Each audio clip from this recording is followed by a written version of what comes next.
My name is Fafnir Adamites. I am a studio resident in the papermaking studio. Typically, I work in very large scale, and by building up many layers of this mulberry paper, I'm able to get really strong forms, so I can take the armature out and the paper husks. I usually call them husk forms.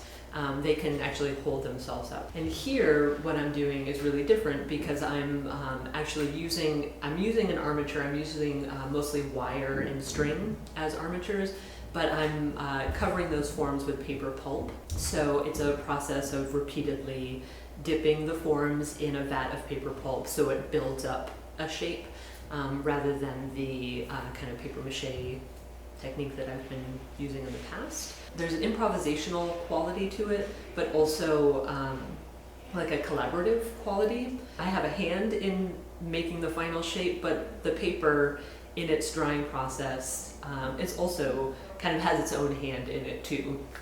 A lot of things go back to the grid, and to me there's always a kind of a tension about the grid and about rigidity and order, and so much of my kind of decision making in working with paper and wool kind of goes back to the grid too. Because I call these materials, I call them chaos structures. So paper and wool both being materials that are not bound by any sort of like order or are made of just chaotic piles of fibers. So I feel like I'm kind of circumnavigating the rigidity or the structure or the confinement of the grid by using those kinds of materials.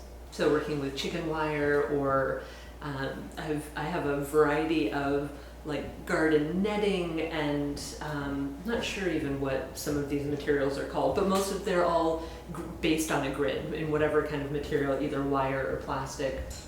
And by covering them with a paper, by dipping them, the paper decides where the grid is going to be complete or where it's going to be disrupted.